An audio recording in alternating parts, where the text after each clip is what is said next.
السلام علیکم، میں آپ کو سنا رہی ہوں محی الدین نواب کا ایک ناول جس کا نام ہے ملکہ ایک رات کی، اور یہ اس کا چوتھا حصہ ہے۔ کامران مرزا بیمار نہیں تھا، لیکن محل سے باہر یہ اعلان کرا چکا تھا کہ وہ سخت بیمار ہے۔ یہ خبر ہمایوں تک پہنچائی گئی تھی کہ وہ بیماری کی وجہ سے اپنا لشکر لے کر اس کی مدد کے لیے نہیں آ سکتا۔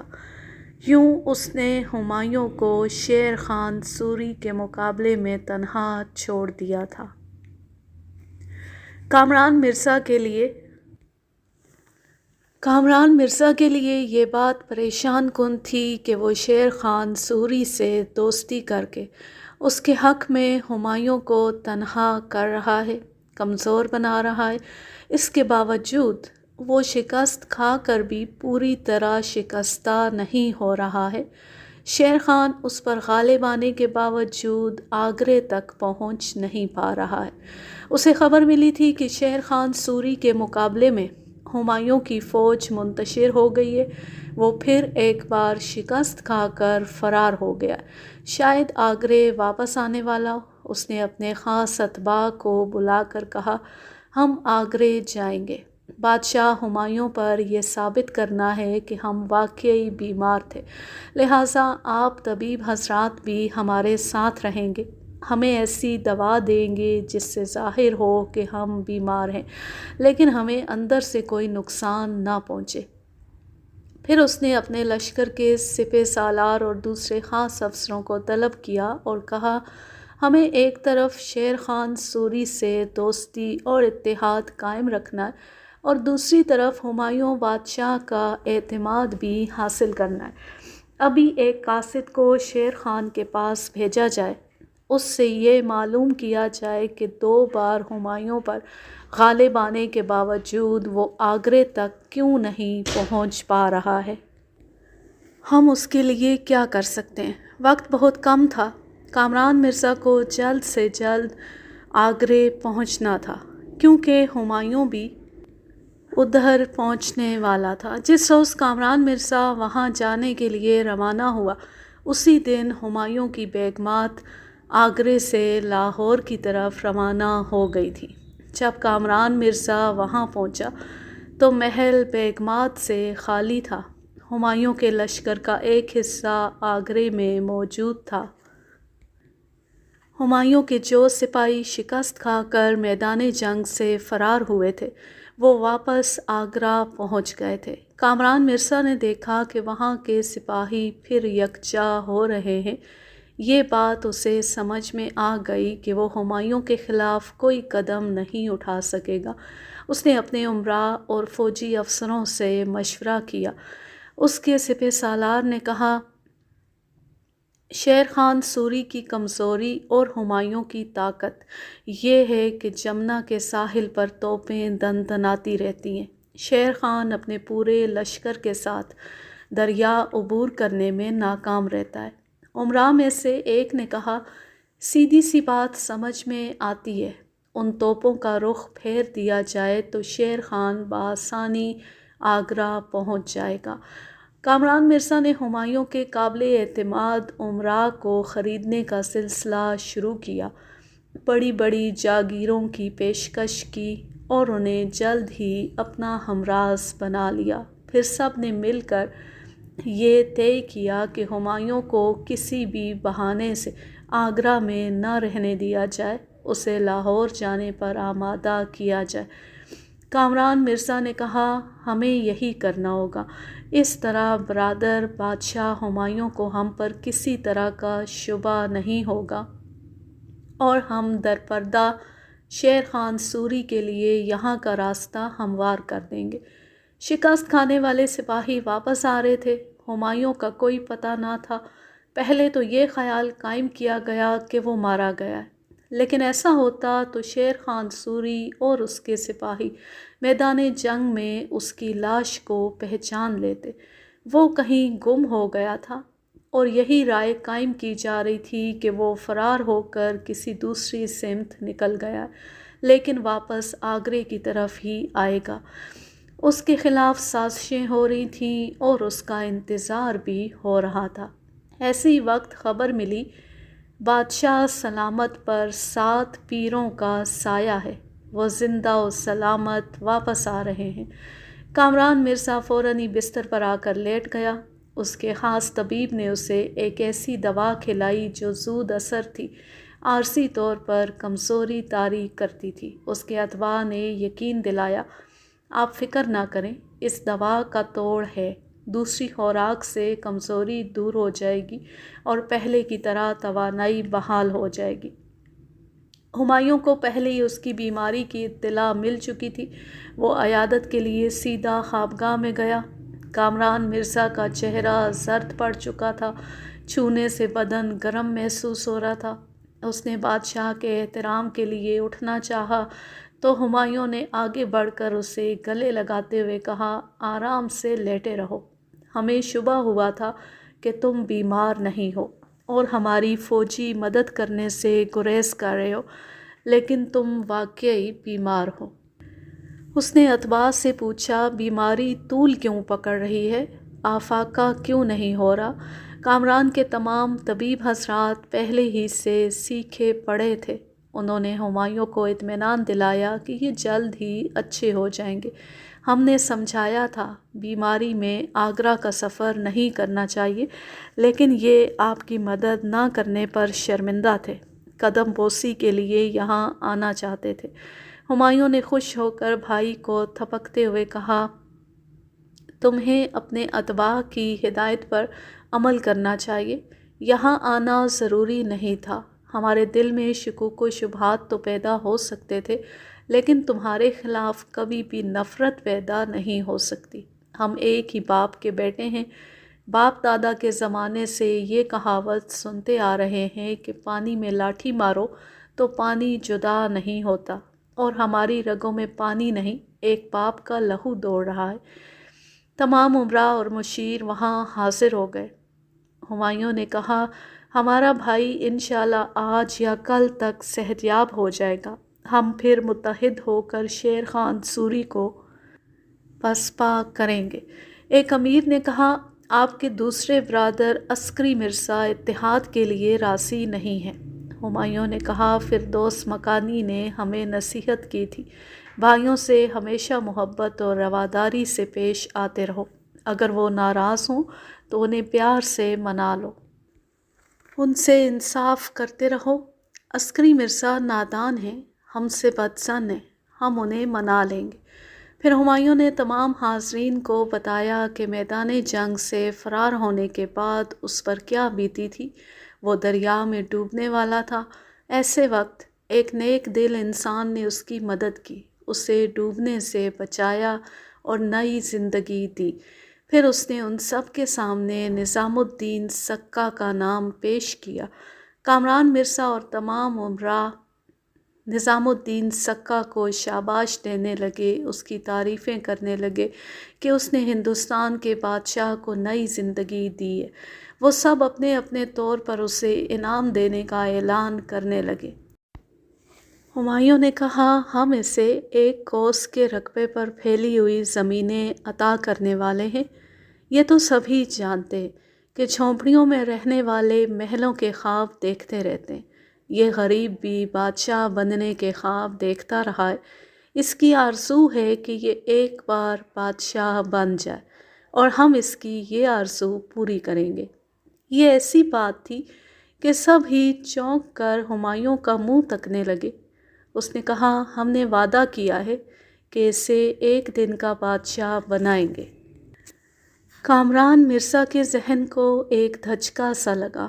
وہ بادشاہ ہمایوں کے تخت پر بیٹھنا چاہتا تھا، اس کا تاج پہننا چاہتا تھا، لیکن یہ آرزو اب تک پوری نہیں ہوئی تھی، اور یہ کتنی توہین آمیز بات تھی کہ مٹی کے کیڑوں کی طرح زندگی گزارنے والا وہ سکہ اپنی آرزو پوری کرنے آیا تھا، ہمایوں کے تخت پر بیٹھنے والا تھا۔ کامران مرزا نے ذلت کے احساس سے تڑپ کر پوچھا، برادر بادشاہ، یہ آپ کیا فرما رہے ہیں؟ بادشاہ بنانے کا مطلب تو یہ ہوا کہ آپ اسے اپنے تخت پر بٹھائیں گے۔ بے شک، جب تک کوئی تخت پر نہیں بیٹھتا، سر پر تاج نہیں رکھتا، اس وقت تک بادشاہ نہیں کہلاتا۔ برادر بادشاہ، یہ تخت اور تاج فردوس مکانی کا ورثہ ہے، اس کے وارث صرف ہم ہیں۔ یہ ہمارے فردوس مکانی حضرت بادشاہ بابر کا تخت ہے، کسی ماں کی گود نہیں ہے کہ جو چاہے اپنی ماں کی گود سمجھ کر آئے اور تخت پر بیٹھ جائے۔ ایک امیر نے کہا، جو دلیر، جنگجو، ذہین اور امور سلطنت کو جاری و ساری رکھنے کے اہل ہوتے ہیں، وہی تخت پر بیٹھتے ہیں۔ دوسرے امیر نے کہا، تخت و تاج کی اپنی ایک شان و شوکت ہوتی ہے، بلند مرتبہ ہوتا ہے، اس پر باوقار ہستیاں ہی بیٹھتی ہیں۔ ایک مشیر نے کہا، بے شک نظام الدین سکہ نے آپ کو نئی زندگی دی ہے، ہم اس کا یہ احسان زندگی بھر مانتے رہیں گے۔ آپ اسے اور زیادہ سے زیادہ انعامات دے کر جتنا خوش کر سکتے ہیں کریں۔ بادشاہ ہمایوں نے کہا، ہمارے فردوس مکانی بابا حضور زبان کے دھنی تھے، جو وعدہ کرتے اسے ضرور پورا کرتے، ہم بھی اپنی زبان سے نہیں پھریں گے۔ اس غریب آدمی سے جو وعدہ کیا گیا ہے اسے ہر حال میں پورا کیا جائے گا، ہمارے حکم کی تعمیل کی جائے۔ کل اسے تخت پر بٹھایا جائے گا اور اس کی رسم تاج پوشی ہوگی۔ پھر اس نے اپنے امراء کو مخاطب کرتے ہوئے کہا، ہمارے ستارے گردش میں ہیں، حالات بہت ہی ناموافق ہیں، دشمن پھر پلٹ کر حملہ کر سکتا ہے، ہمیں اپنے لشکر کو منظم اور مستحکم کرنا ہوگا۔ کامران مرزا کے ایک امیر مشیر نے کہا، بزرگوں کا قول ہے، جس جگہ بار بار ناکامی ہو رہی ہو وہ جگہ چھوڑ دینی چاہیے۔ دشمن پر جھپٹنے میں ناکامی ہو تو شاہین کی طرح واپس پلٹ جانا چاہیے، پلٹ کر پھر جھپٹنا چاہیے۔ کامران مرزا نے کہا، لاہور میں ہمارا لشکر ہے، آپ کا لشکر یہاں سے جائے گا، پھر ہم عسکری مرزا کو سمجھائیں گے، منائیں گے، وہ آخر کو بھائی ہے، ہمارے گلے لگ جائے گا، اپنا لشکر لے کر چلا آئے گا۔ ہم تین بھائیوں کے متحد ہوتے شیر خان سوری کے ہوش اڑ جائیں گے، ضرورت پڑی تو بھائی ہندال بھی اپنے لشکر کے ساتھ ہم سے آ ملے گا۔ یہ ایسا مدلل اور قابل قبول مشورہ تھا کہ ہمایوں قائل ہونے لگا۔ ایک بزرگ مشیر نے کہا، چاروں بھائیوں کو ایک مرکز پر متحد ہونا چاہیے، بہتر ہے چاروں لشکروں کو یکجا کرنے کے لیے لاہور کو مرکز بنایا جائے۔ وہاں سب ہی کامران مرزا کی تائید کرنے لگے۔ ہمایوں نے کہا، اس وقت ہم بدترین حالات سے دوچار ہو رہے ہیں، یہی سمجھ میں آ رہا ہے کہ چاروں بھائی متحد ہوں گے تو ہمارے پاس بہت بڑی فوجی قوت ہوگی۔ شیر خان سوری ہمارے سامنے ٹھہر نہیں سکے گا، اسے واپس بہار کی طرف بھاگنا ہوگا۔ اس نے اپنے امراء کی طرف دیکھتے ہوئے کہا، ہم آپ کے مشوروں سے متفق ہیں، کل نظام الدین سکہ کو ایک دن کا بادشاہ بنایا جائے گا، ہم پرسوں اپنے لشکر کے ساتھ یہاں سے کوچ کریں گے۔ کامران مرزا نے کہا، ہم بھائی ہیں لیکن آپ کے محکوم بھی ہیں، آپ کے کسی بھی حکم سے نہ اختلاف کر سکتے ہیں نہ انکار کر سکتے ہیں، البتہ آپ سے ایک استدعا ہے۔ ہمایوں نے اسے سوالیہ نظروں سے دیکھا، وہ بولا، ہم بیمار ہیں، اپنے اتباع کے منع کرنے کے باوجود آپ کی قدم بوسی کے لیے حاضر ہوئے ہیں، جبکہ لاہور کی آب و ہوا ہمارے لیے موافق ہے، وہاں ہماری صحت بھی بحال ہو سکتی ہے، آپ ہمیں اجازت دیں، ہم آج ہی یہاں سے لاہور کے لیے روانہ ہونا چاہتے ہیں۔ ہمایوں نے کہا، کیا ضروری ہے کہ آج ہی یہاں سے جاؤ؟ 2 دن بعد ہم بھی روانہ ہونے والے ہیں، ہمارے ساتھ جانا مناسب رہے گا۔ آپ ہمارے اتباع سے دریافت کریں، یہاں کا پانی ہمارے لیے موافق نہیں ہے، ہمارا ہاضمہ خراب ہو چکا ہے، دوائیں اثر نہیں کر رہی ہیں۔ ہم جتنی جلدی لاہور پہنچیں گے اتنی ہی جلدی صحت بحال ہوگی اور اپنے لشکر کو منظم کر سکیں گے۔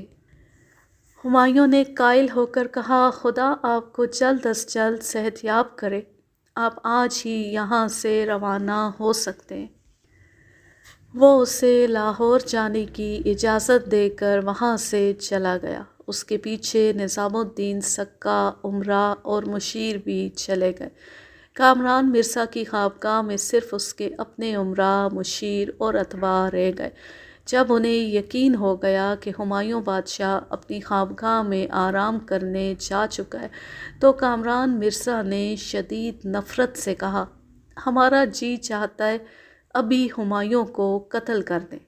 وہ ہمارے بابا حضور فردوس مکانی کے تخت پر ایک حقیر فقیر کو بٹھانا چاہتے ہیں، اس سے زیادہ ہماری توہین اور کیا ہو سکتی ہے؟ ایک امیر نے کہا، بادشاہ ہمایوں محل کے اندر نہتہ ہیں، چند مسلح سپاہی ان کی حفاظت کر رہے ہیں، آپ کے مسلح محافظ انہیں تہ تیغ کر سکتے ہیں اور بادشاہ ہمایوں کا بھی کام تمام کر سکتے ہیں۔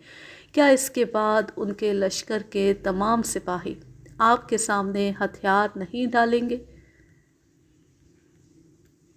کامران مرزا نے انکار میں سر ہلا کر کہا، بادشاہ ہمایوں کا سپہ سالار بہت ہی جاں نثار اور وفادار ہے، کسی بھی قیمت پر خریدا نہیں جا سکے گا۔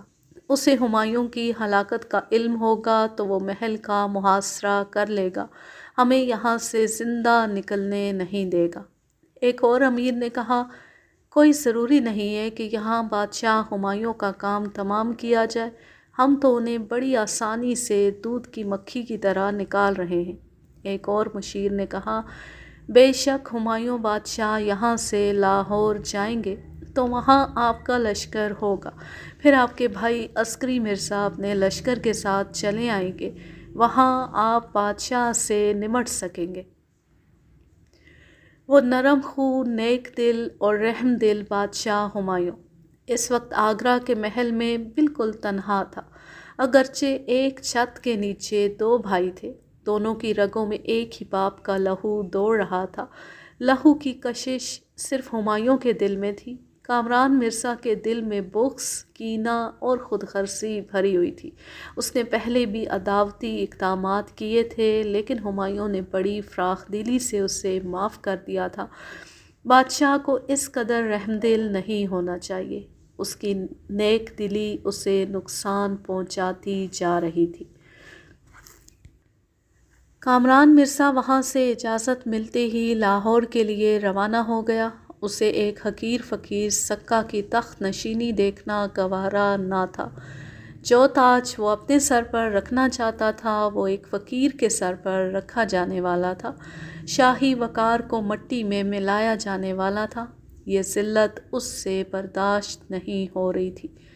ماہم بیگم اپنی بہو اختری بیگم اور دوسری بیگمات کے ساتھ لاہور کے شاہی محل پہنچی تو اس کی سوکن گل رخ بیگم نے دل پر پتھر رکھ کر اس کا استقبال کیا، کیونکہ ماہم بیگم کا پلڑا اب بھی اس سے بھاری تھا۔ وہ بادشاہ وقت کی والدہ محترمہ تھی، اس کا احترام ہر حال میں لازمی تھا۔ ماہم بیگم نے وہاں پہنچتے ہی حکم صادر کیا، ہم اپنی بہو اختری بیگم کے ساتھ محل کے جس حصے میں رہیں گے ہماری اجازت کے بغیر وہاں کوئی نہیں آئے گا۔ گل رخ بیگم نے کہا، یہ لڑکی آپ کی بہو بننے سے پہلے کیا تھی یہ ہم ہی نہیں پورا آگرہ جانتا ہے، آپ کا کیا خیال ہے، کیا ہم اس سے ملنے اور اسے نظر لگانے آئیں گے؟ ماہم بیگم نے کہا، ہم اتنا جانتے ہیں کہ سانپ کا زہر نکالا جا سکتا ہے لیکن سوتیلوں کے کانٹے کا کوئی منتر نہیں ہوتا۔ آپ نے ہمارے لخت جگر ہمایوں کے خلاف جو تعویذ گنڈے کیے تھے وہ سب ہمیں یاد ہیں، اپنے بیٹے کامران مرزا سے کہہ دیں کہ وہ ہمیں سلام کرنے بھی نہ آئے۔ گل رخ بیگم نے کہا، آپ ادھر آئی ہیں اور ہمارا بیٹا ادھر آگرہ گیا ہے، آپ ہمارے بیٹے کو سوتیلا سمجھتی ہیں، اور وہ لہو کی کشش سے مجبور ہو کر بادشاہ ہمایوں کی قدم بوسی کے لیے گیا ہوا ہے۔ یہ سب دکھاوے کی محبت ہے۔ اگر بھائی سے دلی محبت ہوتی تو وہ اپنا لشکر لے کر وہاں جاتا، ہمارے بیٹے سے متحد ہو کر دشمن کا مقابلہ کرتا۔ وہ سخت بیمار ہے، صحیح وقت پر بادشاہ کی مدد کو نہ پہنچ سکا، لیکن آپ اسے سوتیلا پن اور دشمنی ہی سمجھیں گی۔ گلرخ بیگم نے ادھر سے ادھر جاتے ہوئے طنزیہ انداز میں کہا، ویسے آپ اب تک سمجھ چکی ہوں گی کہ بادشاہ ہمایوں بادشاہت کے قابل نہیں ہیں۔ ایک معمولی جنگجو شیر خان سوری کے مقابلے میں شکست کھا چکے ہیں۔ ابھی کچھ دیر پہلے اطلاع ملی ہے کہ چونسا کے مقام پر انہیں پھر شکست ہوئی ہے۔ وہ راہ فرار اختیار کر چکے ہیں۔ مغل خاندان کے لیے یہ کتنے شرم کی بات ہے کہ ہمارا ایک بادشاہ بھگوڑا ہے۔ آپ جھوٹ بول رہی ہیں، ہمارا بیٹا پیٹھ دکھا کر بھاگنے والوں میں سے نہیں ہے۔ جب کبھی وہ واپس آئیں تو ان سے پوچھ لیجئے گا کہ انہوں نے سینے پر تیر کیوں نہیں کھایا، پیٹھ دکھا کر کیوں واپس چلے آئے۔ فردوس مکانی بابر کے نام پر داغ لگانے کے بعد آئندہ کبھی انہیں تخت پر نہیں بیٹھنا چاہیے، شرم سے ڈوب مرنا چاہیے۔ گلرخ بیگم تانوں کے تیر چلاتی ہوئی وہاں سے چلی گئی۔ ماہم بیگم کا دل یہ سوچ کر ڈوب رہا تھا کہ بیٹے کو دوسری بار بھی شکست ہوئی ہے اور وہ میدان جنگ سے فرار ہو کر کہیں لاپتہ ہو گیا۔ اختری اس کے سامنے سر جھکائے کھڑی تھی۔ اس نے ناگواری سے اسے دیکھتے ہوئے کہا، جب سے تم ہمارے لخت جگر کی زندگی میں آئی ہو تب سے اس پر آفتیں نازل ہو رہی ہیں۔ سہاگ رات کی صبح ہونے سے پہلے ہی اسے میدان جنگ کی طرف بھاگنا پڑا۔ وہ گھر سے بے گھر ہو گیا ہے۔ خدا جانے اس وقت کہاں در بدر نگر نگر بھٹک رہا ہوگا۔ ہمیں تو یہ بھی معلوم نہیں کہ اس کے ساتھ کوئی محافظ یا اس کا خیال رکھنے والا ہے یا نہیں۔ اختری سر جھکائے باتیں سن رہی تھی اور دل میں کہہ رہی تھی، مجھ سے پہلے بھی بادشاہ نے شیر خان سوری کا مقابلہ کیا تھا اور شکست کھائی تھی۔ اس وقت میں ان کی زندگی میں نہیں آئی تھی۔ اب مجھے سبز قدم کیوں سمجھا جا رہا ہے؟ ماہم بیگم نے کہا، تم اسی خوابگاہ میں رہو گی، ہماری اجازت کے بغیر وہاں سے قدم باہر نہیں نکالو گی۔ کوئی ملاقات کے لیے آئے تو دروازہ نہیں کھولو گی، صرف اپنی خاص خدمت گار صبا روحی کی خدمات حاصل کرتی رہو گی۔ وہ اسے حکم دے کر خوابگاہ سے باہر آئی۔ وہاں صبا روحی مؤدب کھڑا ہوا تھا۔ اس نے حکم دیا، دروازہ بند کرو اور ہماری اجازت کے بغیر کسی کو اندر نہ جانے دو۔ اس نے فوراً حکم کی تعمیل کی، دروازے کو باہر سے بند کر دیا۔ اختری یہ سن کر پریشان ہو گئی تھی کہ ہمایوں میدان جنگ سے فرار ہو کر کہیں لاپتہ ہو گیا ہے۔ بادشاہ پر جو مصیبتیں آ رہی تھیں ان کا ذمہ دار اسے ٹھہرایا جا رہا تھا۔ اسے اس بات کی پرواہ نہیں تھی کہ ساس صاحبہ اس کے بارے میں کیسی رائے قائم کر رہی ہیں۔ اسے تو بس اپنے بادشاہ کی فکر لاحق تھی۔ وہ دل ہی دل میں اس کی سلامتی اور باخیریت واپسی کی دعائیں مانگ رہی تھی۔ یوں بادشاہ ہمایوں کا کہیں بھٹک جانا اور واپس نہ آنا بھی یہ ثابت کر رہا تھا کہ نجومیوں کی پیش گوئی درست ہے۔ نہ وہ آئے گا، نہ اختری سے سامنا ہوگا اور نہ ہی وہ سہاگ کی دوسری رات اس کے ساتھ گزار سکے گی۔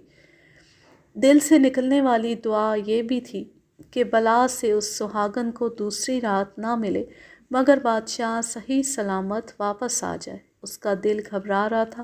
اس نے دروازے پر دستک دی۔ صبا روحی نے دروازہ کھول کر سر جھکاتے ہوئے کہا، ملکہ معظمہ کی یہ خادمہ حاضر ہے۔ وہ بولی، میرا دل گھبرا رہا ہے، میں تم سے باتیں کرنا چاہتی ہوں۔ وہ دروازے پر کھڑا ہوا تھا۔ اس نے کہا، اس راہداری کے آخری سرے پر 2 اردہ بیگنیاں کھڑی ہوئی ہیں، میں یہیں دہلیز پر رہ کر باتیں کر سکتی ہوں۔ اندر آؤں گی، دروازہ بند ہوگا تو وہ دونوں شبہ کریں گی۔ اختری نے پوچھا، میرے اور تمہارے بارے میں بھلا وہ کس بات کا شبہ کریں گی؟ یہی کہ ہم نے راز کی باتیں کرنے کے لیے دروازہ بند کیا ہے۔ آپ کے خلاف طرح طرح کی رائے قائم کی جائے گی کہ آپ اپنی خوش دامن سے بدظن ہو کر ان کی سوکن سے میل جول بڑھانا چاہتی ہیں۔ یہ سوال سب کے ذہن میں چبھتا رہے گا کہ آپ بند دروازے کے پیچھے ایک خواجہ سرا سے کیا باتیں کرتی ہیں، کیوں کرتی ہیں؟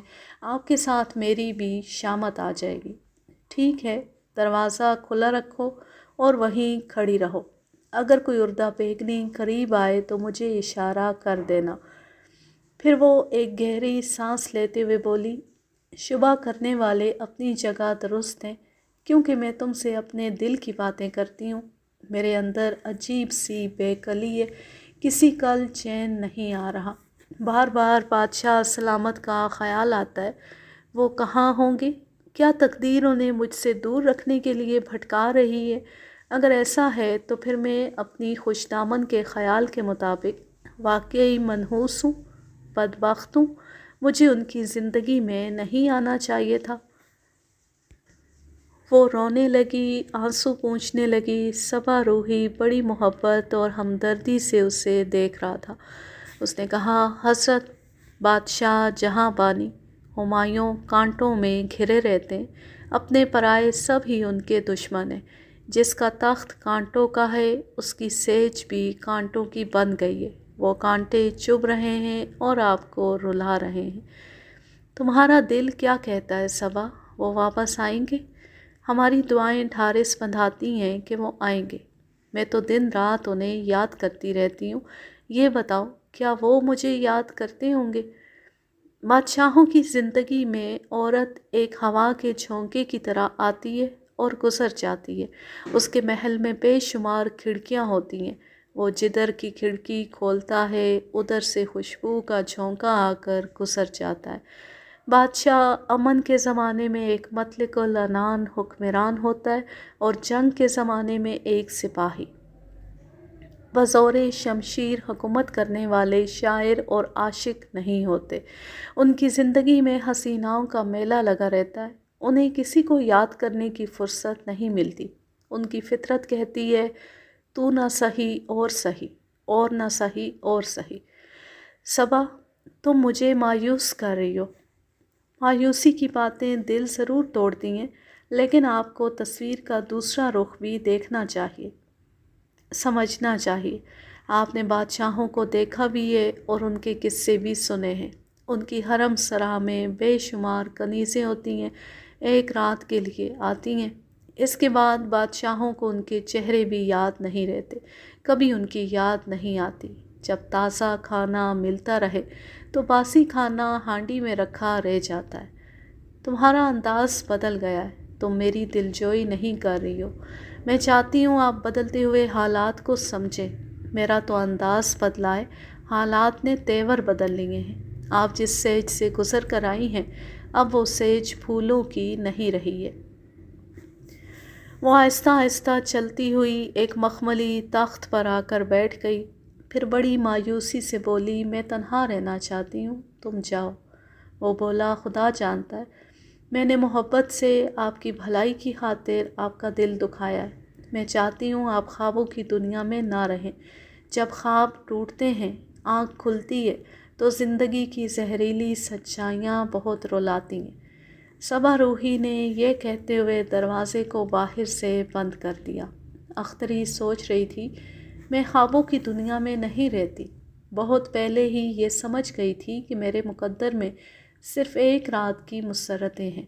مجھے خدا سے کوئی گلہ نہیں ہے، بس فکر ہے تو اپنے بادشاہ کی۔ ہائے یہ دل ایک ہی رات میں کیسا دیوانہ ہو گیا ہے۔ میں اپنا غم بھول کر اسی کا غم اٹھا رہی ہوں، اسی کی فکر میں مبتلا ہوں۔ اب تو بس ایک ہی دعا ہے کہ میرا بادشاہ خیر خیریت سے واپس آ جائے۔ دوسرے دن دعا قبول ہو گئی۔ ایک قاصد نے آ کر خوشخبری سنائی کہ بادشاہ سلامت خیر خیریت سے آگرہ پہنچ گئے ہیں۔ اگر اختری تنہائی میں یہ خبر سنتی تو مستی میں ناچنے لگتی۔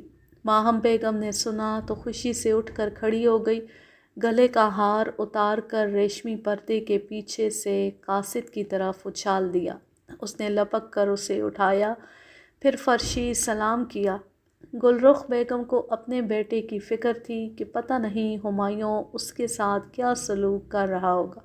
اس نے قاصد سے پوچھا، ہمارے صاحبزادے کامران مرزا کے متعلق بتاؤ، ہمارے فرزند بادشاہ کا سلوک کامران مرزا کے ساتھ کیسا ہے؟ قاصد نے جواب دیا، یہ ناچیز محل کے اندرونی معاملات سے قطعی ناواقف ہے۔ ایک بار مجھے محل میں طلب کیا گیا تھا، تب میں نے ذل سبحانی حضرت جہاں بانی کو اور آپ کے فرزند ارجمند کو ایک ہی دسترخوان پر کھاتے پیتے دیکھا تھا۔ گلرخ بیگم نے فخریہ انداز میں اپنی سوکن ماہم بیگم کو دیکھا۔ اس نے قاصد کو وہاں سے جانے کا حکم دیا، پھر گلرخ بیگم کو دیکھتے ہوئے کہا، ہمارا بیٹا محبت اور مروت میں مارا جاتا ہے، فردوس مکانی کی نصیحتوں پر عمل کرتے ہوئے آستین کے سانپوں کو ڈسنے کا موقع دیتا رہتا ہے۔ آئندہ ہم اسے سمجھائیں گے کہ باپ کی نصیحتوں پر عمل کرتے ہوئے انسانوں سے محبت کرو، سانپوں سے نہیں۔ گلرخ بیگم وہاں سے چلتی ہوئی دروازے تک گئی، پھر پلٹ کر بولی، بیچارہ بادشاہ ہمایوں، وہ ہمارا سوتیلا بیٹا ہے، مگر اس پر بہت پیار آتا ہے، خدا اسے سلامت رکھے۔ اس کی شرافت اور نیک نفسی ہمارے بہت کام آ رہی ہے۔ وہ طنزیہ انداز میں مسکراتی ہوئی وہاں سے چلی گئی۔ ماہم بیگم غصے سے دروازے کی طرف دیکھ رہی تھی، سوچ رہی تھی اور دل ہی دل میں اپنے بیٹے کی شرافت اور رحم دلی پر کڑ رہی تھی۔ اختری اس کے سامنے سر جھکائے کھڑی تھی۔ اس نے کہا، خدا کا شکر ہے بادشاہ باخیریت واپس آ گئے ہیں۔ آپ ان کی والدہ محترمہ ہیں، ان کے لیے صدقہ خیرات دیں گی۔ میری ایک گزارش ہے کہ مجھے بھی ان کا صدقہ اتارنے اور خیرات دینے کی اجازت دی جائے۔ ماہم بیگم نے اسے سر سے پاؤں تک دیکھتے ہوئے کہا، ہم تمہاری یہ خواہش پوری کریں گے، مگر تم ہماری خواہش کب پوری کرو گی؟ کب ہمیں خوشخبری سناؤ گی؟ اختری نے سر جھکائے شرماتے اور جھجکتے ہوئے کہا، آج سے 2 یا 3 دنوں میں کسی بھی دن ہمارا مہینہ پورا ہوگا۔ اس کے بعد اگر ماہانہ تکلیف شروع نہ ہوئی تو پھر آپ کے لیے بہت بڑی خوشخبری ہوگی اور اللہ تعالیٰ مجھے بھی عزت اور بلند مرتبہ دے گا۔ ہم بڑی بے صبری سے 2-4 دنوں تک انتظار کرتے رہیں گے۔ یہ کہتی ہوئی وہ وہاں سے چلی گئی۔ اس محل میں سبھی کو کسی نہ کسی بات کا انتظار تھا۔ اختری بے تابی سے منتظر تھی کہ اس کا محبوب بادشاہ آگرہ سے لاہور کب آئے گا۔ آئندہ ازدواجی خوشیاں ملیں یا نہ ملیں، بس وہ آ جائے، وہ اسے دیکھ لے تو آنکھوں کی عید ہو جائے۔ ماہم بیگم کو انتظار تھا کہ وہ 2-4 دن کب گزریں گے، کب اختری یہ خوشخبری سنائے گی کہ وہ امید سے ہے۔ یہ امیدیں بڑی بندہ پرور ہوتی ہیں، بندوں کے اندر نئی زندگی کی روح پھونکتی رہتی ہیں۔ گلرخ بیگم کو انتظار تھا کہ اس کے بیٹے کامران مرزا کی سازشیں کب بارآور ہوں گی، کب وہ ہمایوں کو شیر خان کے مقابلے میں کمزور بنا پائے گا۔ اب تک تو یہی دیکھنے میں آ رہا تھا کہ شیر خان سوری سے شکست کھانے کے باوجود ہمایوں کے قدم آگرہ میں جمے ہوئے ہیں۔ گلرخ بیگم کو انتظار تھا کہ اس کے قدم آگرہ سے بلکہ پورے ہندوستان سے کب اکھڑیں گے، کب اس کے بیٹے کامران اور عسکری مرزا فردوس مکانی کے تخت پر بیٹھ کر اس کا تاج پہنیں گے۔ وہ دن اور وہ رات بھی گزر گئی۔ دوسری صبح اچانک ہی محل میں یہ خبر پہنچی کہ کامران مرزا آگرہ سے واپس آ گیا۔ ماہم بیگم نے ناگواری سے سوچا، ایسی کیا بات ہو گئی ہے؟ وہ 5 روز پہلے یہاں سے آگرہ گیا تھا اور اب 8ویں روز ہی واپس چلا آ رہا ہے۔ آگرے سے لاہور تک در پردہ ضرور کچھ ہو رہا ہے۔ گلرخ بیگم نے بیٹے کی آمد کی خبر سنی تو خوشی سے دوڑتی ہوئی محل کے زنانہ حصوں سے گزرتی ہوئی دروازے پر آ گئی۔ بیٹے کو دیکھ کر بولی، خوش آمدید جان مادر، تمہیں دیکھ کر آنکھیں روشن ہوئیں اور دل شاد ہوا۔ اس نے آگے بڑھ کر ماں کے سامنے سر جھکایا۔ گلرخ بیگم نے اس کی پیشانی کا بوسہ لیتے ہوئے سرگوشی میں کہا، کوئی اچھی خبر سناؤ۔ ہم دیکھ رہے ہیں ہمایوں اپنی تمام تر بدبختی کے باوجود خوش قسمت ہے، نہ تمہارے عدم تعاون سے کمزور پڑ رہا ہے، نہ شیر خان اسے شکست دینے کے باوجود آگرے تک پہنچ رہا ہے۔ وہ بھی سرگوشی میں بولا، حاکم مادر، دیر آیت درست آیت، آپ خانقاہ میں چلیں، وہیں باتیں ہوں گی۔ وہ دونوں ماں بیٹے ایک راہداری سے گزرنے لگے۔ کامران مرزا نے کہا، آگرے پہنچ کر معلوم ہوا کہ ماہم بیگم اپنی بہو اختری بیگم کے ساتھ یہاں آئی ہوئی ہیں۔ گل رخ بیگم نے ناگواری سے منہ بناتے ہوئے کہا، ہاں، آتی محل کے ایک حصے پر قبضہ جما رکھا ہے اور سختی سے حکم دیا ہے کہ ہم میں سے کوئی اس حصے میں قدم نہ رکھے۔ وہ طنزیہ انداز میں بولا، یہاں ہم ہیں، ہمارا لشکر ہے، ہماری حکمرانی ہے، اور وہ ماہم بیگم ہمیں محکوم بنانا چاہتی ہیں۔ دیکھتے ہیں وہ ہمیں محل کے کسی بھی حصے میں جانے سے کس طرح روک سکیں گی۔ وہ دونوں ایک خوابگاہ میں پہنچے۔ اب سے 2 یا 3 دنوں بعد وہ برادر بادشاہ یہاں پہنچنے والا ہے۔ گل رخ بیگم نے پریشان ہو کر بیٹے کو دیکھا۔ وہ مسکراتے ہوئے بولا، یہ ہماری ہی سازش ہے۔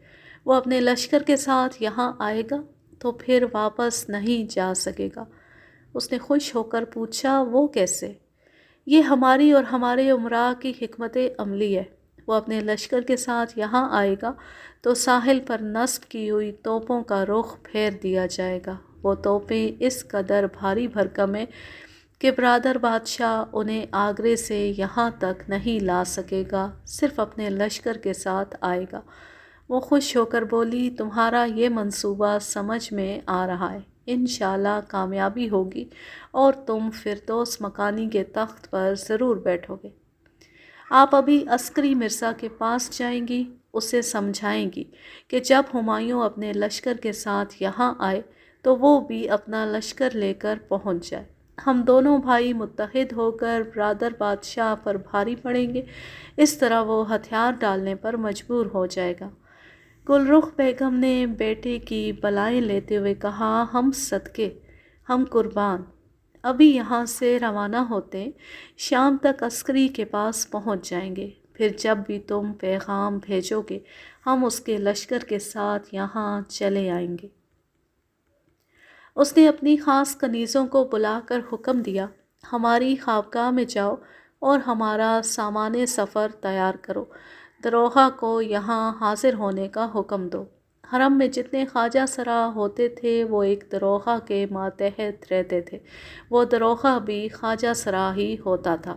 وہ گل رخ بیگم اور کامران مرزا کے سامنے حاضر ہو کر بولا، کنیز حاضر ہے، حکم فرمائے۔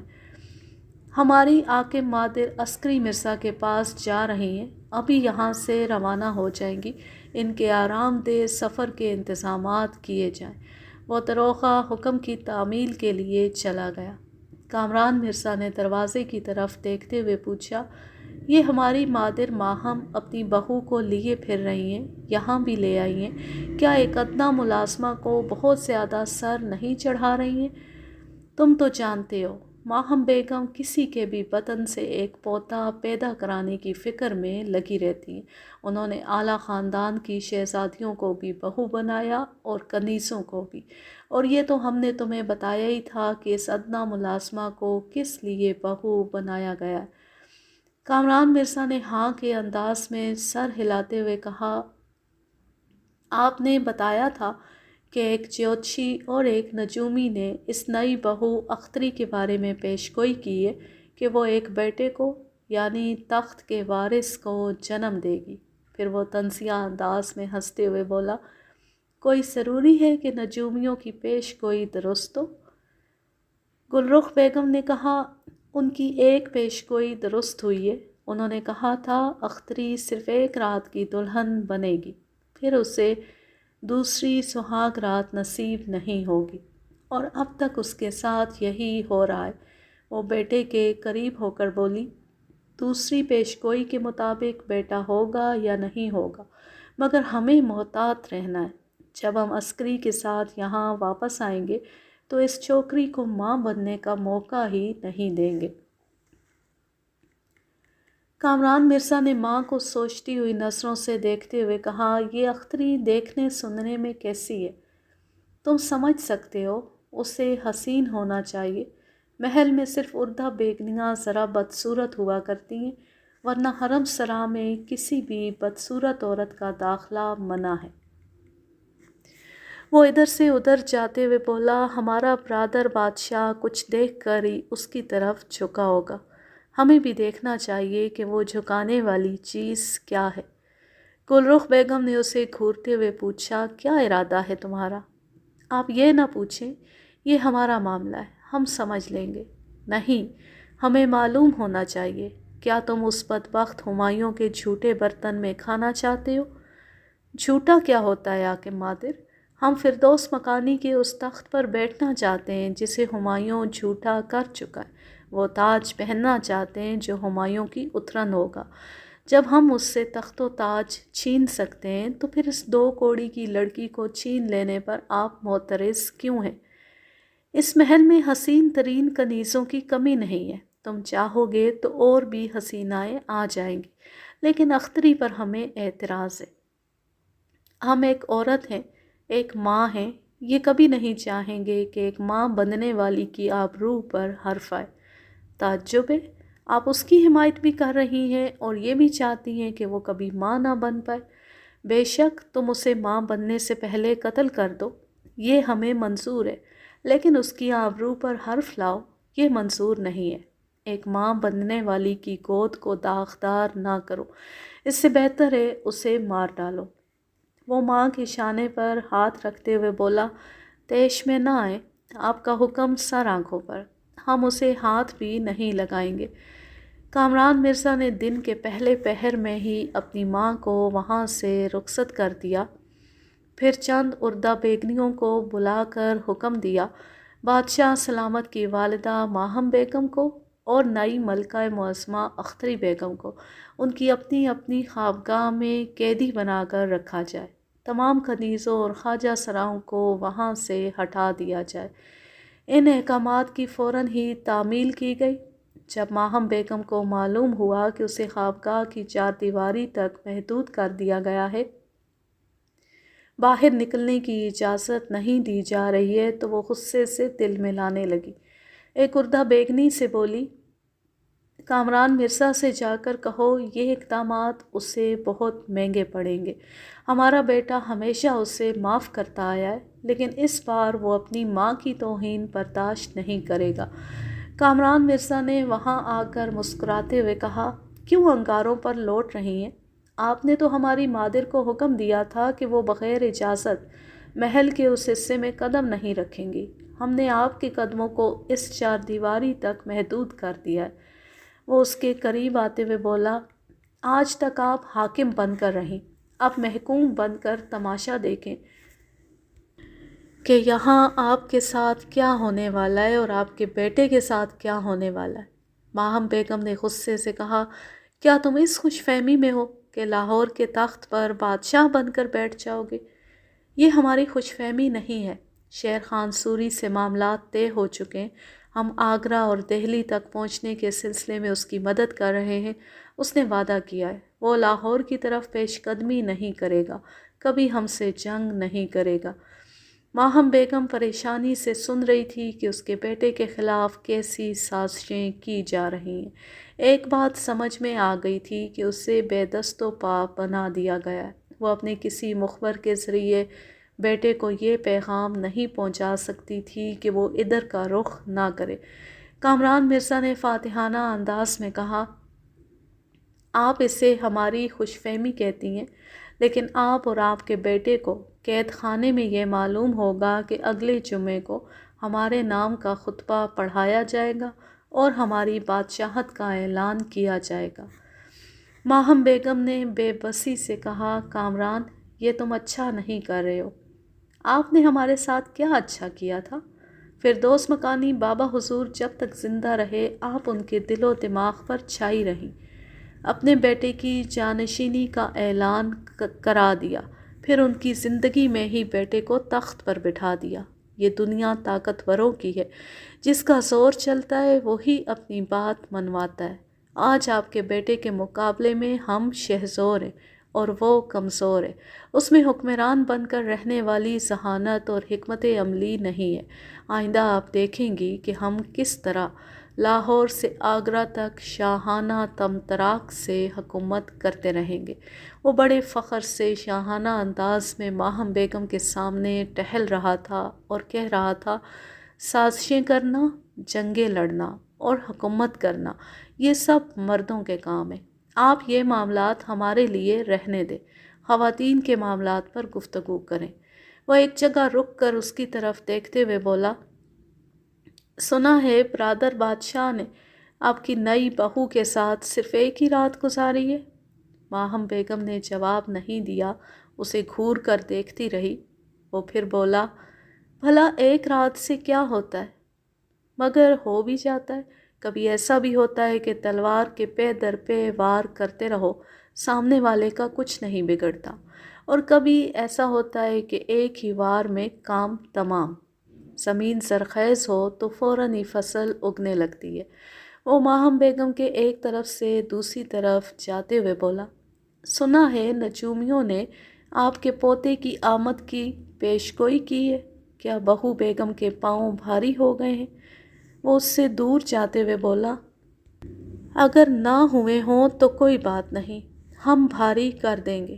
ماہم بیگم نے غصے سے کہا، بکواس بند کرو، وہ بادشاہ وقت کی ملکہ معظمہ ہے، آئندہ اس کی شان میں ایسے الفاظ استعمال نہ کرنا۔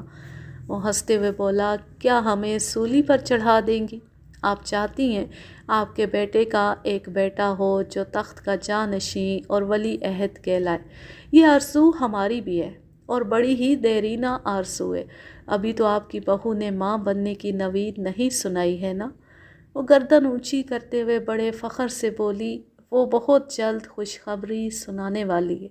وہ مسکراتے ہوئے بولا، ہم چاہتے ہیں آپ کی بہو ہمارے لیے بھی خوشخبری سنائے۔ ابھی ہم جا رہے ہیں، اس کے ساتھ خلوت میں وقت گزاریں گے۔ وہ گرج کر بولی، بکواس مت کرو، ہمارے بیٹے نے یہ بات سن لی تو وہ تمہاری کھال کھنچوا دے گا، تمہیں زندہ دفن کر دے گا۔ وہ بڑے اعتماد سے بولا، ایسا کچھ نہیں ہونے والا ہے، فی الحال تو آپ اپنی کھال میں رہیں اور اس نکتے پر غور کریں کہ آج کے بعد آپ کی بہو ماں بننے کی خوشخبری سنائے گی تو وہ کس کے بیٹے کو جنم دے گی؟ وہ غصے سے مٹھیاں بھینچتے ہوئے بولی، تم کتنے کم صرف اور کمینے ہو۔ وہ ہنستے ہوئے بولا، شیطان کو گالی دو تو وہ دعا سمجھتا ہے، جو بد دعا آپ کو لگنے والی ہے اس کے بارے میں سوچیں۔ اس لمحے تک وہ بہو صاف ستھری ہے، صرف آپ کے جانشین پوتے کو جنم دینے والی ہے، لیکن آج شام تک ملاوٹ ہو جائے گی، وہ متنازع بن جائے گی۔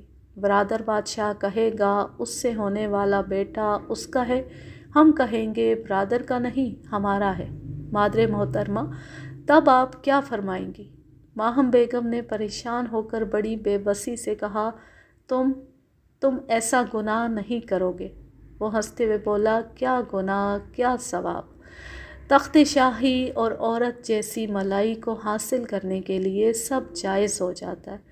وہ پھر ٹہلنے کے انداز میں ادھر سے ادھر جاتے ہوئے بولا، پہلے تو ہم نے سوچا تھا کہ آپ کی بہو کو ماں بننے ہی نہیں دیں گے، اسے ٹھکانے لگا دیں گے، نہ بانس رہے گا، نہ بانسری بجے گی، نہ ماں ہوگی، نہ بیٹا جنم لے گا۔ وہ ماہم بیگم کے آگے سے پیچھے کی طرف جاتے ہوئے بولا، پھر ایک نئی سوچ، ایک نئی تدبیر ذہن میں آئی۔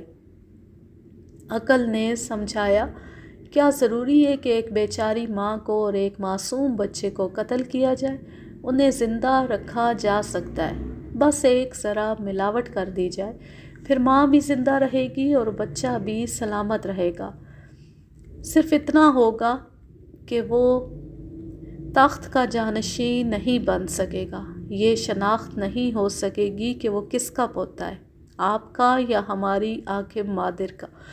ماہم بیگم کو غصہ آ رہا تھا، اس کا بس چلتا تو اسے ابھی جلاد کے حوالے کر دیتی، لیکن وہ بادشاہ ہمایوں کی غیر موجودگی میں لاہور کا قائم مقام بادشاہ تھا، وہاں اسی کا حکم چلنے والا تھا۔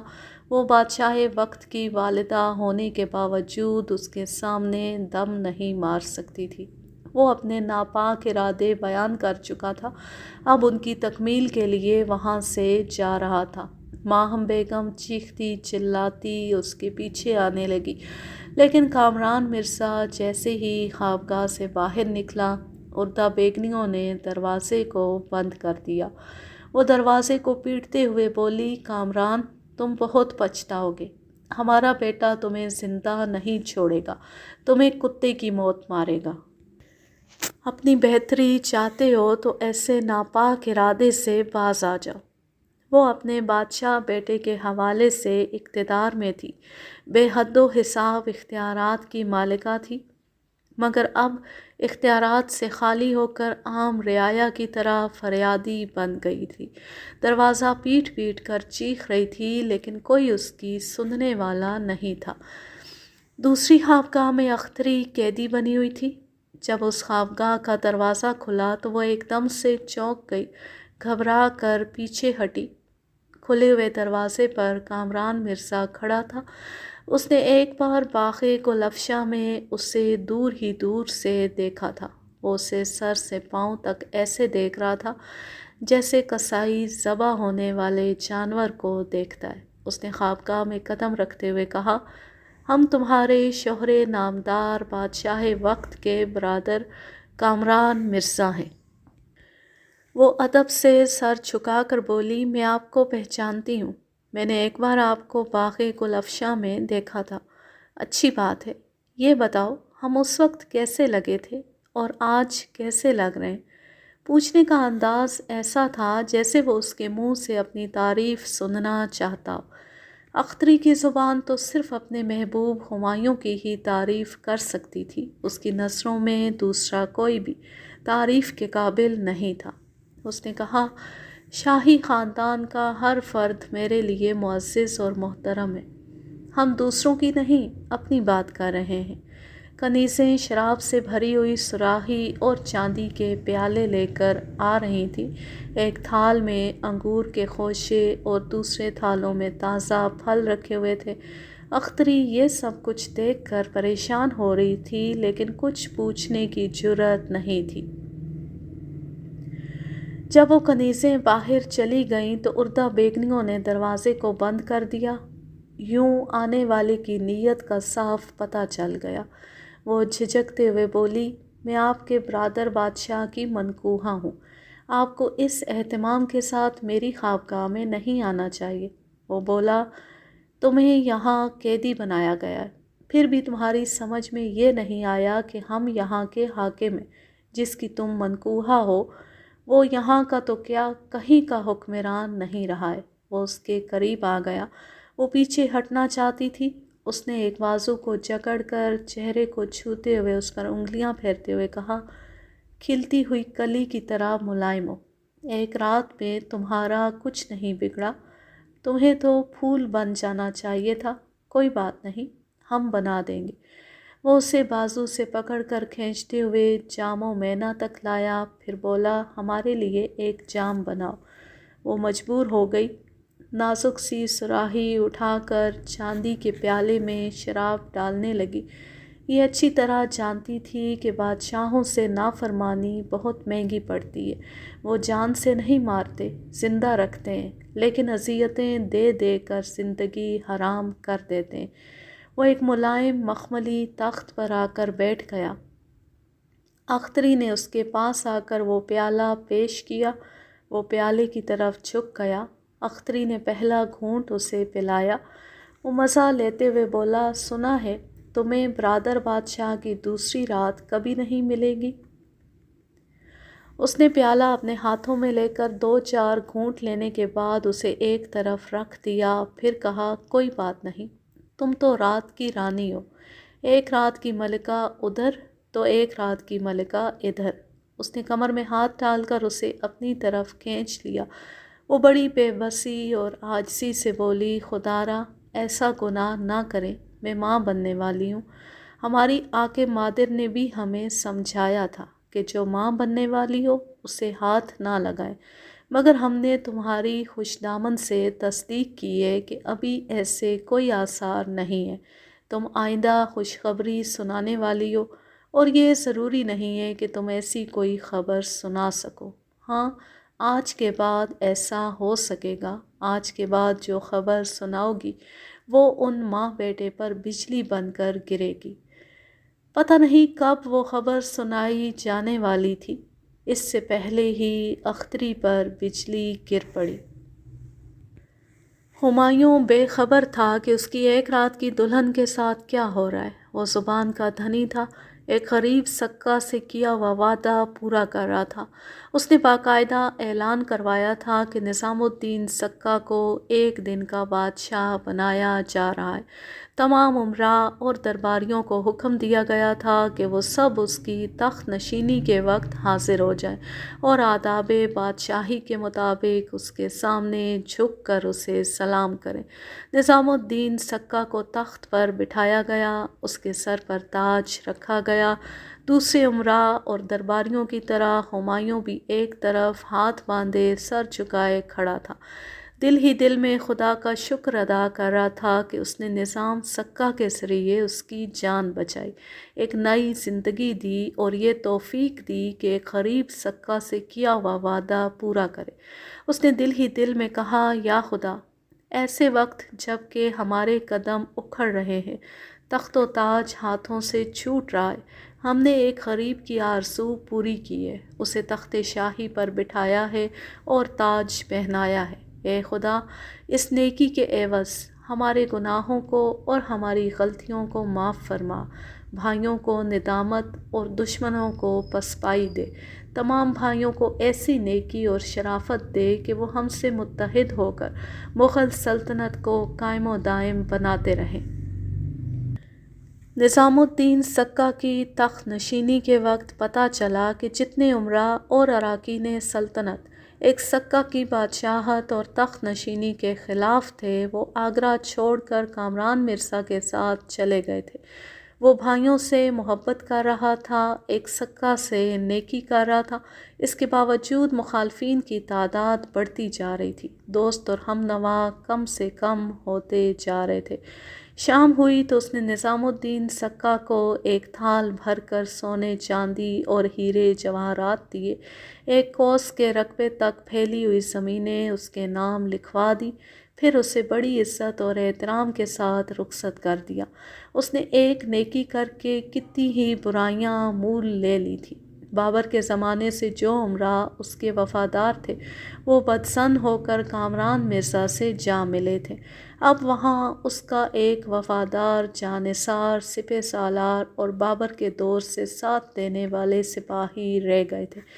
کامران مرزا آگرہ سے قسم کھا کر گیا تھا کہ وہ اور اس کا بھائی عسکری مرزا بادشاہ برادر ہمایوں کا ساتھ دیں گے اور تینوں کے لشکر متحد ہو کر شیر خان سوری سے مقابلہ کریں گے۔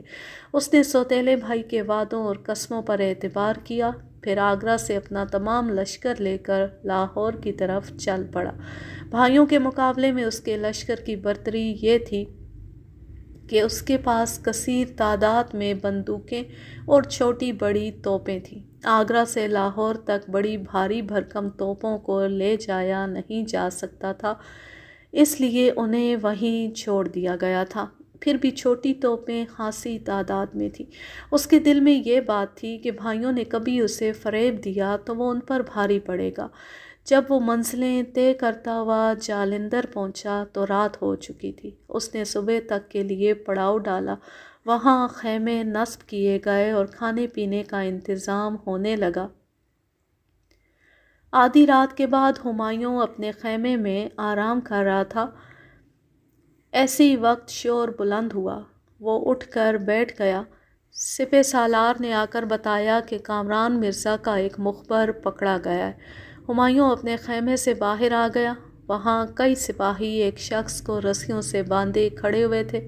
ایک نے کہا، یہ بظاہر ہمارے لشکر کا سپاہی ہے، لیکن کامران مرزا کے لیے جاسوسی کرتا ہے، ابھی چپ چاپ گھوڑا لے کر یہاں سے فرار ہو رہا تھا، ہم سے پہلے لاہور پہنچ کر یہ پیغام دینے والا تھا۔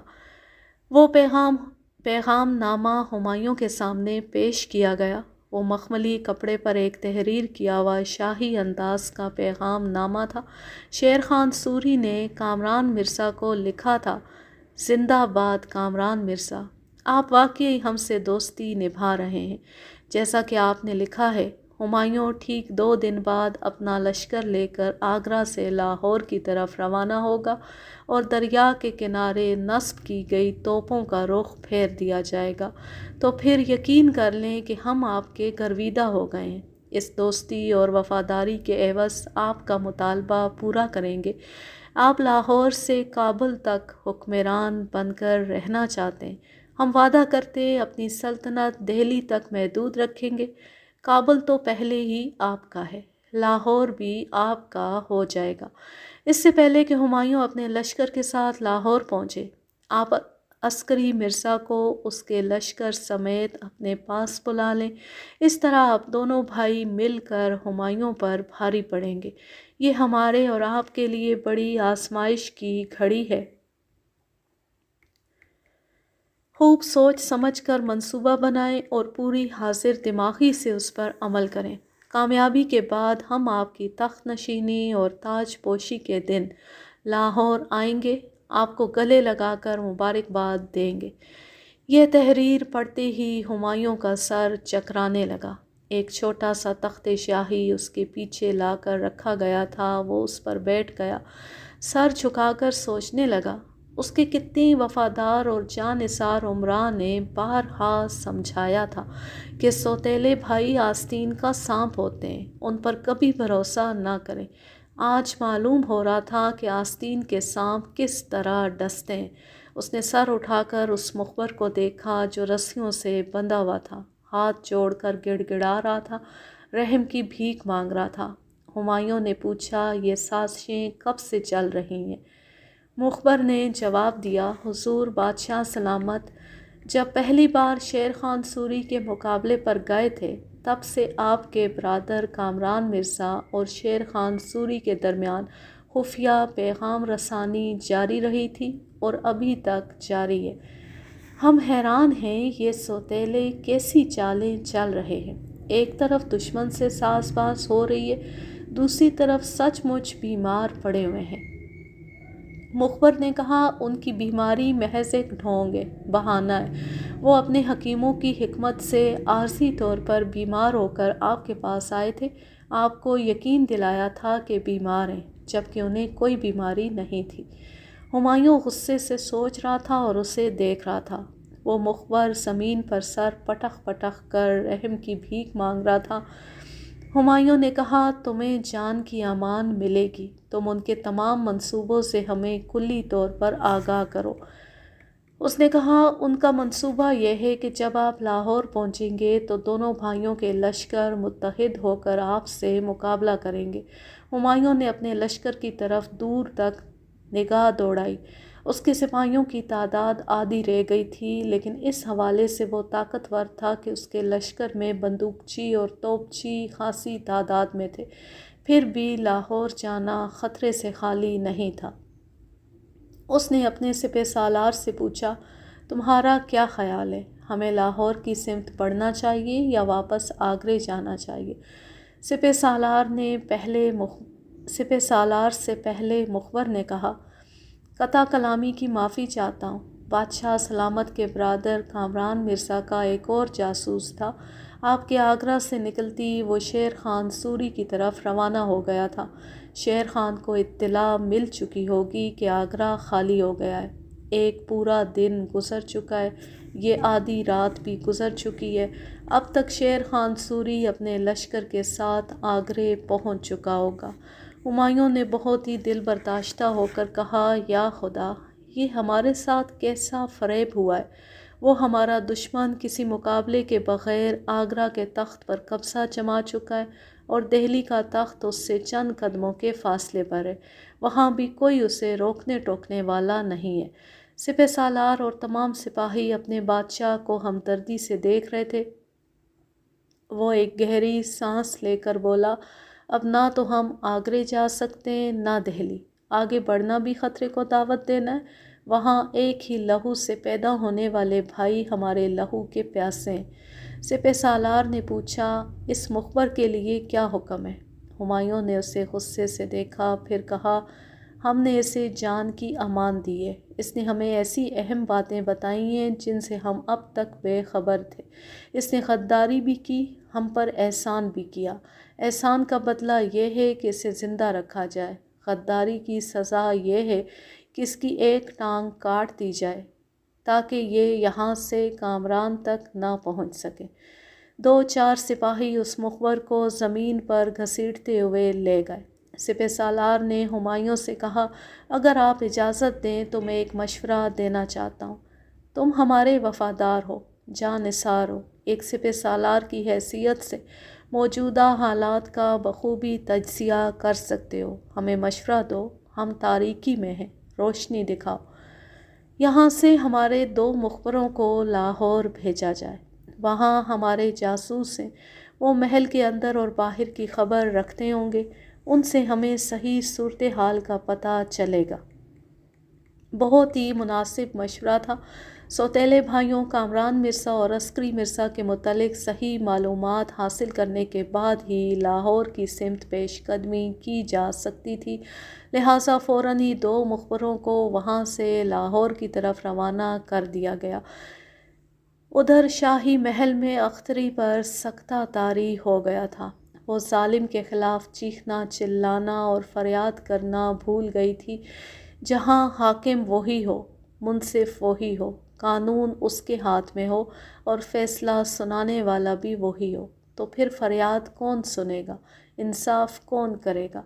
جب کامران مرزا وہاں سے چلا گیا، خواجہ سرا اور کنیزوں کو محل کے اس حصے میں جانے کی اجازت دی گئی تو صبا روحی تیزی سے چلتا ہوا اس کی خوابگاہ کے دروازے پر آیا۔ اختری اجڑی ہوئی حالت میں فرش پر بیٹھی ہوئی تھی۔ اسے دیکھتی یوں لگا جیسے کوئی اپنا آ گیا ہو۔ وہ پھوٹ پھوٹ کر رونے لگی۔ اس کی حالت دیکھ کر صبا روحی کا دل کٹنے لگا۔ اس کی آنکھوں میں آنسو آ گئے۔ جسے وہ دل و جان سے چاہتا تھا، اسے لٹنے سے نہ بچا سکا تھا۔ ایک ظالم حکمران کے سامنے اس کی اوقات ہی کیا تھی؟ وہ اختری کی حمایت میں اس ظالم کے خلاف ایک لفظ بھی کہتا تو اس کی زبان گدی سے کھینچ لی جاتی۔ وہ اپنا سینہ پیٹتا ہوا، ہائے ہائے کرتا ہوا اس کے سامنے گھٹنے ٹیک کر بیٹھ گیا۔ ماتمی انداز میں کہنے لگا، ہائے بی بی، یہ آپ کے ساتھ کیا ہو گیا؟ جو سوچا نہ تھا وہ ہو گیا۔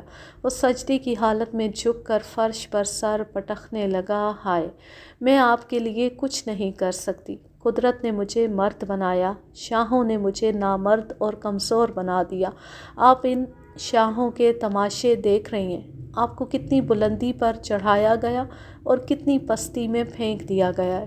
اختری نے سر کو دونوں ہاتھوں سے تھام کر کہا، تمہارے سر پٹکنے اور نادم ہونے سے میرا بھلا نہیں ہوگا۔ جو قیامت گزرنی تھی گزر چکی ہے۔ وہ سیدھا ہو کر بیٹھتے ہوئے بولا، آپ کی بے آبروئی کا صدمہ الگ ہے اور پستی میں گرنے کا صدمہ الگ۔ جب تک وہ ظالم اس کمرے میں نہیں آیا تھا تب تک آپ ملکہ معظمہ تھیں۔ آپ بادشاہ سلامت اور ان کی والدہ آپ کو دودھ کی مکھی کی طرح نکال پھینکیں گے۔ پہلے آپ کی تعظیم کی جاتی تھی، اب میں کیسے کروں؟ آپ ہمارے برابر ہو گئی ہیں۔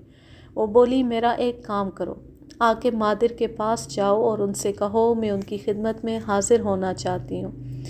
افسوس، اب تو آپ انہیں آ کے مادر بھی نہیں کہہ سکیں گی۔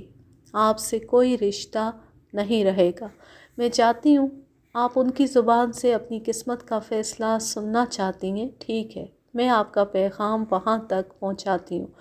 وہ اٹھ کر کھڑا ہو گیا، وہاں سے چلتا ہوا دروازے تک آیا، پھر ٹھٹک گیا۔ ماہم بیگم خود ہی چلی آئی تھی۔ اس نے گہری سنجیدگی اور صدمے سے صبا روحی کو دیکھا۔ وہ جھک کر سلام کرنے لگا۔ اس نے اندر آ کر حکم دیا، دروازہ بند کر دو۔ صبا روحی نے باہر جاتے ہوئے دروازے کو بند کر دیا۔ ماہم بیگم نے گھور کر اختری کو دیکھا۔ وہ آہستگی سے اٹھ کر کھڑی ہو گئی، دست بستہ ہو کر سر کو جھکا لیا۔ اس سے کچھ پوچھنا ضروری نہیں تھا۔ اس کی اجڑی ہوئی حالت اور پھٹا ہوا لباس کہہ رہا تھا کہ اب وہ پھٹی پرانی ہو گئی ہے، آئندہ سونے چاندی اور ہیرے جواہرات سے بھی زیادہ قیمتی پوتا پیدا کرے گی، تب بھی وہ قابل قبول نہیں ہوگا۔ ماہم بیگم آہستہ آہستہ چلتی ہوئی ادھر آئی جدھر ایک تھال پر شراب کی سراہی الٹی ہوئی تھی۔ شراب تھال اور میز پر سے بہتی ہوئی نیچے قالین کو بھگو رہی تھی۔ چاندی کے 2 کٹورے رکھے ہوئے تھے، دوسرے تھال پر تازہ پھل تھے اور انگور کے دانے دور تک بکھرے ہوئے تھے۔ وہ پلٹ کر اختری کی طرف آتے ہوئے بولی، وہ سوتیلا ہمارے پاس آیا تھا، اس نے دعویٰ کیا تھا کہ یہاں آ کر ملاوٹ کرے گا، اور ہم دیکھ رہے ہیں ملاوٹ ہو چکی ہے۔ وہ آہستہ آہستہ چلتی ہوئی اختری کے پیچھے سے گزرتی ہوئی بولی، آئندہ تم ماں بننے کی خوشخبری سنانے آؤ گی تو ہمارا اور ہمارے بیٹے کا ایک ہی سوال ہوگا کہ کس کے بچے کی ماں بننے والی ہو۔ وہ اسی طرح آہستہ آہستہ چلتی ہوئی اس کے سامنے آ کر بولی، اور تم ماں ہو کر بھی صحیح جواب نہیں دے سکو گی کہ بچہ کس کا ہے، ہمارے حقیقی بیٹے کا یا سوتیلے بیٹے کا۔ اختری نے کوئی جرم نہیں کیا تھا، لیکن مجرمانہ انداز میں سر جھکائے باتیں سن رہی تھی۔ آخر اس نے کہا، آپ نے نجومیوں کی 2 اہم پیشگوئیاں سنی تھیں، ایک تو یہ کہ میں آپ کے صاحبزادے کی صرف ایک رات کی دلہن بنوں گی، اور آپ دیکھ رہی ہیں یہی ہو رہا ہے میری زندگی میں۔ بادشاہ سلامت کے ساتھ ازدواجی رشتہ قائم کرنے والی کوئی دوسری رات نہیں آئے گی۔ ماہم بیگم نے ناگواری سے کہا، ہم وہ دوسری رات آنے بھی نہیں دیں گے۔ ایک کتا ہانڈی کو جھوٹا کر کے جا چکا ہے۔ خدا کرے آپ اپنے فیصلے پر قائم رہیں اور وہ دوسری رات نہ آنے دیں۔ اس طرح نجومیوں کا کہا درست ثابت ہو جائے گا۔ اسی طرح ان کی دوسری پیشگوئی بھی درست ہوگی۔ انہوں نے کہا تھا کہ میں ایک رات گزارنے کے بعد ایک بیٹے کو یعنی آپ کے پوتے کو جنم دوں گی۔ تمہارے جوتشی نے اور ہمارے نجومی نے یہ نہیں کہا تھا کہ تم ہمارے بیٹے کے بیٹے کو یعنی ہمارے پوتے کو جنم دو گی، انہوں نے صرف یہ پیشگوئی کی تھی کہ تم ایک بیٹے کی ماں بنو گی۔ یہ وضاحت نہیں کی گئی تھی کہ وہ بیٹا کس کا ہوگا۔ تم نے جو ایک رات گزاری اس کا نتیجہ برآمد ہونے سے پہلے ہی ملاوٹ ہو چکی ہے، لہٰذا جب بھی ماں بننے کی خبر سناؤ گی تو وہ ملاوٹ کی خبر ہوگی۔ وہ نفرت سے اونھ کہہ کر پلٹ گئی، وہاں سے جانے لگی۔ اختری کو وہ اونھ ایسا لگا جیسے تھو کہا گیا ہو۔ دیکھا جائے تو وہ تھوک کر ہی جا رہی تھی۔ وہ دروازے کے پاس رک کر بولی، تم نے خلوت میں دوسرے کے ساتھ منہ کالا کیا ہے، لہٰذا ہمارے بیٹے کے ساتھ کیا ہوا نکاح ٹوٹ چکا ہے۔ اب ہم سے تمہارا کوئی رشتہ نہیں رہا۔ تم پہلے کی طرح ایک ادنا خادمہ بن کر بھی نہیں رہ سکو گی۔ ابھی یہاں کا حکمران وہی ہے جس نے تمہیں کھرے سے کھوٹا سکہ بنا دیا ہے، جاؤ اس سے انصاف مانگو۔ ماہم بیگم نفرت سے منہ پھیر کر دروازے پر ہاتھ مارا۔ صبا روحی نے دروازہ کھول دیا، وہ تنتناتی ہوئی چلی گئی۔ اس کے جاتے ہی وہ اندر آ کر بولا، میں پہلے ہی کہہ رہی تھی یہ سب لوگ تمہیں نظروں سے گرا دیں گے، تمہاری اہمیت ختم ہو چکی ہے۔ وہ بولی، میں نے سنا ہے بادشاہ سلامت یہاں آنے والے ہیں، میں ایک بار ان سے ملنا چاہوں گی۔ یہ نادان خواہش کبھی پوری نہیں ہوگی۔ یہ مت بھولو کہ بادشاہ سے صرف تمہیں عشق ہوا تھا، انہیں تم سے کوئی لگاؤ نہیں تھا۔ جب نجومیوں نے ایک بیٹے کی پیشگوئی کی تب انہوں نے تمہیں ایک رات کی ملکہ بنایا۔ اب تمہارا ہونے والا بچہ متنازع ہو چکا ہے، بادشاہ سلامت اسے کبھی خالص تسلیم نہیں کریں گے۔ وہ قریب آ کر بولا، میں نے یہاں کے بدلتے ہوئے رنگ اور بدلتے ہوئے حالات دیکھے ہیں۔ یہاں سگے اور سوتیلے رشتے ایک دوسرے کے خلاف کیسی سازشیں کرتے ہیں، کیسے منصوبے بناتے ہیں، یہ میں کسی حد تک جانتی ہوں۔ میری ایک بات لکھ لو، بادشاہ سلامت آئندہ تم سے ملنا بھی گوارا نہیں کریں گے۔ اختری نے بڑے دکھ سے سر اٹھا کر دیکھا، اس کی آنکھیں بھیگنے لگیں۔ وہ بولا، عشق میں مبتلا رہو گی تو ساری زندگی روتی رہو گی، میرے ایک مشورے پر عمل کرو گی تو شاید کبھی بادشاہ سلامت کا دل جیت سکو گی۔ آج کے لیے بس اتنا ہی، اب میں لیتی ہوں آپ سے اجازت۔ جہاں رہیں خوش رہیں، شاد و آباد رہیں، ہنستے مسکراتے رہیں۔ اللہ حافظ، اللہ نگہبان۔